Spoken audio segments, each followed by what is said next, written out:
I, 32, male, have been married to my wife, 30 female, for 5 years, and it feels like in the last year, she's become a complete stranger. We were both established when we met, and at first, it felt like we shared the same values. I went to a trade school and learned a very technical job. I worked shit entry, level jobs, before I proved myself and built a reputation in coding, to the point where my references trumped my education. My wife has a graduate degree and works in a management position. This created a bit of what I thought was friendly tension at the time. Early on, I bitched about middle management. I saw them as roadblocks between me and finishing tasks. My wife saw middle management as necessary for directing personnel and resources. Personally, I was stuck with a bad string of middle managers who thought code developers were modular and replaceable.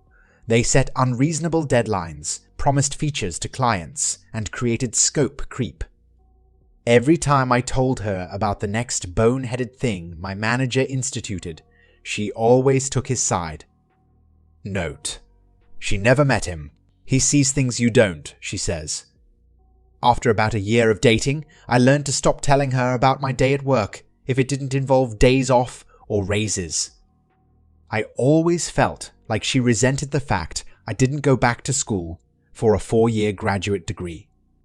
She pushed about it early on before marriage, but when I broke down the loans and debt, she dropped it. She was relatively debt-free when we married, as was I. As I said, we were pretty close in earning power as well. About 2 years ago, I started working for a company that had an owner who talked to me directly.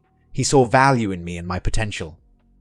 I now make 50% more than my wife, and my manager is a guy who works well with me. While not a technical lead, he embodies what a Scrum Master should be. I would say he knows how to stay out of my way, but that makes it sound adversarial. He's a great supervisor. The first 4 years of marriage went great, overall. I didn't complain about managers from work, and she didn't push me to dump thousands into a piece of paper and debt. We had fun, went on date nights several times a month, shared hobbies, cooked together, read books together, and watched movies together. When the first lockdown hit, we both worked from home. Our house is really nice, with 3 spare bedrooms for if we eventually had kids. One was already converted into an office for me, and when the lockdown started, we converted the second one into an office for her. We both telecommuted, but we both had very different philosophies about it. I would get up, make breakfast, shower, shave, dress in a suit, then walk into my home office. I hate suits and ties, by the way, but it does put me in the mental state of, okay, this is work time. My wife, however, rolls out of bed, eats breakfast, brushes her teeth, puts on a t-shirt and sweatpants, and goes into her office with the iPad to play Candy Crush between emails. I guess I see it as work from home and she sees it as work from home. I digress. It's the weirdest thing how proximity can create distance. She has several meetings a day, and I can tell because she keeps her door wide open and I can hear them. I have 1 meeting a day, a scrum, and it's short. I close my door for mine. 5 months ago, she said she felt insulted that I closed my door for the daily scrum. I explained that it was for peace and to keep my mind focused on work. She said she felt like I was hiding something. I tried to keep up our hobbies together, but she brushed it off as we see each other all day, as is. I should have pressed, but I didn't. I treated the lockdown as temporary, and maybe I shouldn't have. It got really bad when her company instituted a partial office reopening. She jumped at the chance to be part of the 50% of the company, back in a rearranged office, to allow social distancing. I don't blame her. I miss working at the office too, but my company hasn't opened up the offices yet, and as long as I have access to my development environment, it really isn't needed. I think several of her other co-workers got into her head. She would stay after work to hang out with them and have drinks at a co-worker's place.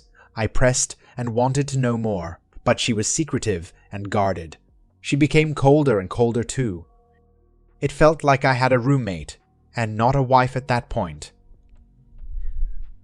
Last month, on a weekend, she put her old iPad on the desk and said, "Can you wipe this? I want to gift this to my niece." I shrugged. I often do that sort of thing for the family, and didn't think much about it. Off she went to another company gathering, and I switched on the iPad.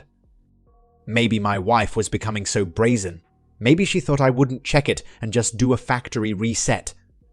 The point is, I checked it and saw her messaging app. Pics, videos. M's with her boss. They've been having an affair for 2 months. I can't describe the feeling in my veins. It was like my blood turned to ice. It reminded me of the scene in Equilibrium where the polygraph flatlined.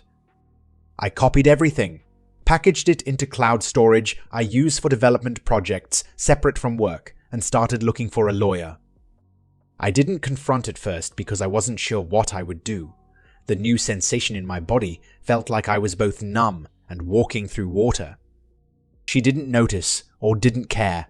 By that point, we were already dead bedroom. I contacted a lawyer and he wanted to keep investigating and me to keep my mouth shut. He suggested I get a private investigator, and suggested a good one.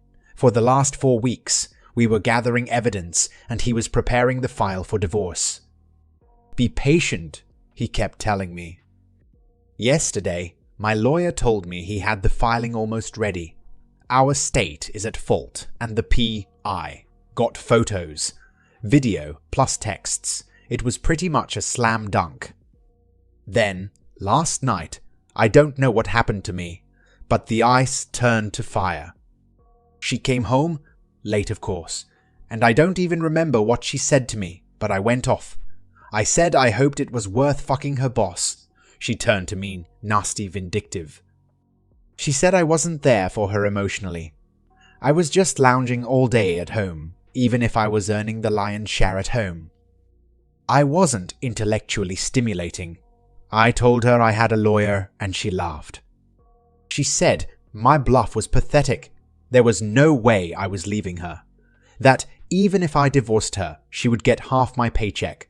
If I stayed with her, at least I would get to occasionally have sex, so I shouldn't mess this up. She was a different person. I said to her, "That's not a marriage." She laughed again. "Honey, this is the 21st century. A woman can have her cake and eat it too." She laughed again, and she went to bed. I emailed my boss and said I needed a week off to handle a family issue. This morning, she left as I was getting dressed and only said, "Don't wait up." I went to my lawyer's office, and he said he had the papers ready. He had a process server with him and asked how I wanted the papers served. I told him. My lawyer, bless him, laughed and said, "You better not. I've had so many people want to do a cutesy or revenge serving, and I always talk them out of it. Judges don't have a sense of humor." He told me how this could cost me alimony or assets. I didn't care. Her words burned me. I wanted her burned back. The lawyer did his best to keep telling me not to, but he relented when he saw how serious I was about this. The process server heard my idea. He laughed as well and said, "You're my hero." I had to special order something with a rush cost. Sent the process server to pick it up and deliver that with the papers to my wife's work. The process server told me what happened when he was done. He said he had to. He said he showed up at her office with the large box and papers. He found my wife talking and laughing with a group of coworkers and friends, and asked her name. She confirmed and asked what it was about. He put the box on a nearby desk and opened it. It was a cake, one that you could get a custom image printed on in frosting. I didn't even know that was a thing until this morning.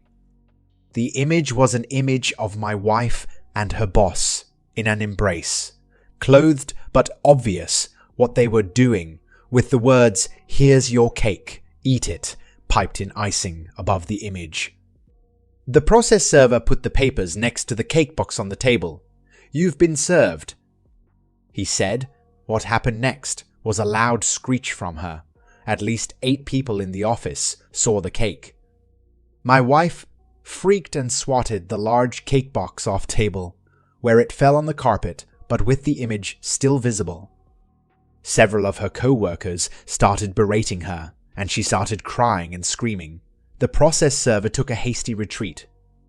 My phone blew up and I just kept sending her to voicemail.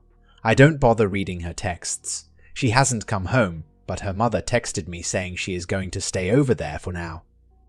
The euphoric rush of the cake felt great, but as the hours pass, I am considering my lawyer's words now. Did I fuck this up? Update.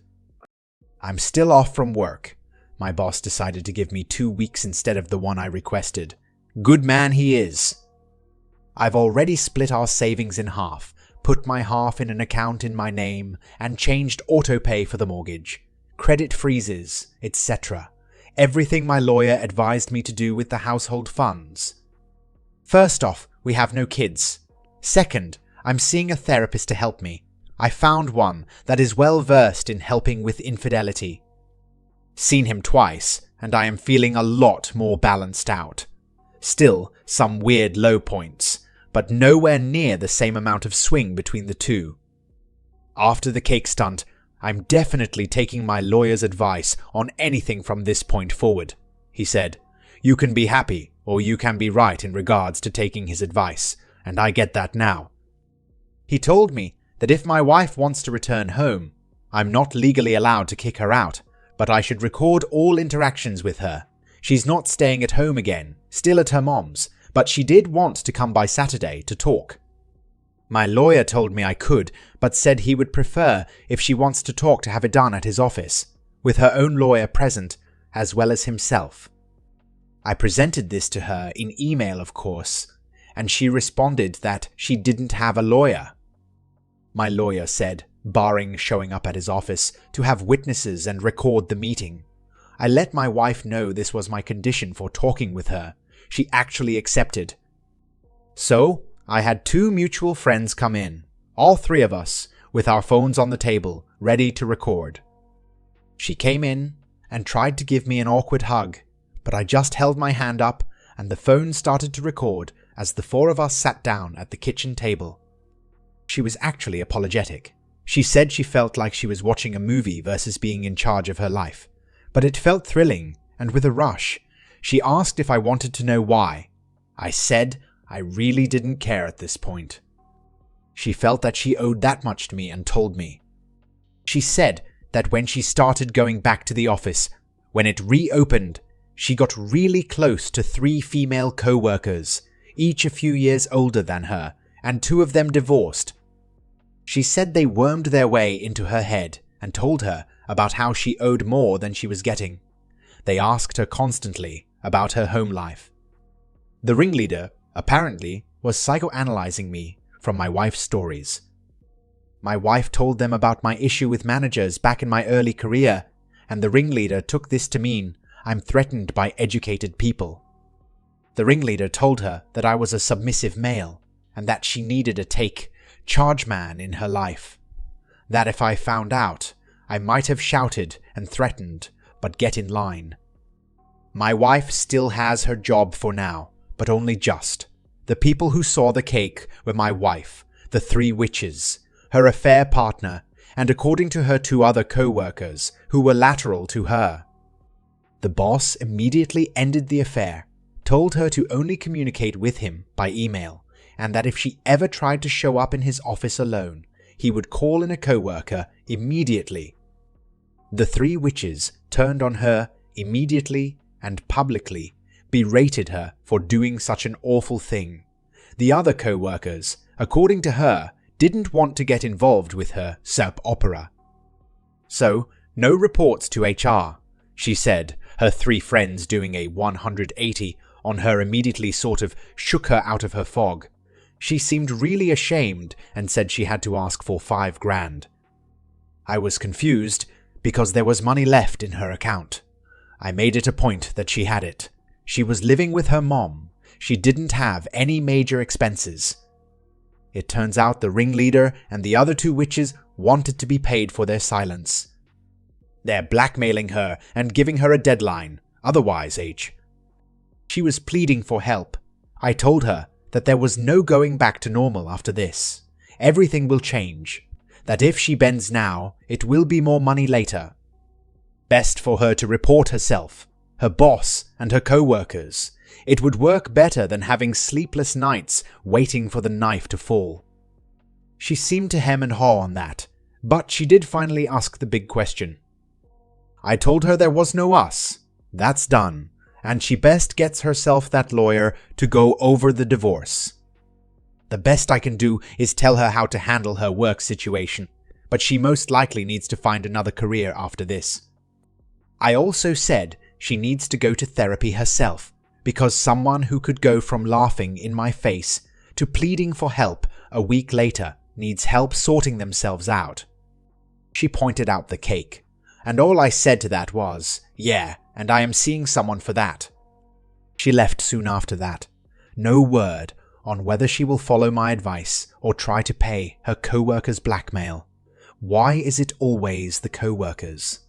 Final update. First week back at work, and my boss decided to tell everyone we could get off at noon today for Good Friday. I'm doing a lot better. I'm still seeing an individual therapist, and last weekend I drove out into the rural roads to unwind and saw a dog breeder as I was driving by and was curious. So I stopped in. He was an Asian fellow and had a breed of Asian dogs I've never seen before. He was telling me about how they were extremely loyal and brave. After playing with a few of them, I am considering going back to buy one, even if they are extremely expensive. I believe they're called Gingdos. The wife always entertained getting a dog, but she never found a breed she liked. Anyway, the wife still has not moved back in or made any direct attempts to contact, but she did get a lawyer. My lawyer called me and said something like, "Buckle up. You're going to visit a marriage counselor." I said I didn't want to see one. The divorce was happening no matter what. He agreed, but then said, "Normally, I'd tell the other attorney to pound sand, but now I have to paint you as a reasonable person, so you have to entertain reasonable requests. This is why you should listen to your attorney. If I held back my anger, I would have been able to ignore this request." He did give me advice for this session. Don't admit fault. Don't concede I failed anywhere. Don't agree to anything, not even a second session. Just attend this session, and if I wanted to still divorce, answer questions as neutrally as possible. Don't yell, don't shout, don't accuse. The visit, if it could be called that, was via Zoom. Me in my home, my wife in her mother's home, and the counselor in what appeared to be an office. It was interesting. The counselor was interested in spreading blame. Surely you could see how distance could create a need. I simply said I don't agree. It takes two people to create a rift in a marriage. Yeah, she and her boss. Holding on to this is staying in the past. There could be a wonderful future. Past behavior is a good indicator of future behavior. Stuff like that. I wouldn't pretend for a second that I played mind games or ran circles around her, because I didn't. I just didn't engage more than I had to. It was 2 hours of her and my wife just trying to make me take even 10% of the blame, so she could say, "See, it was both of your faults. Now let's rebuild," or something like that.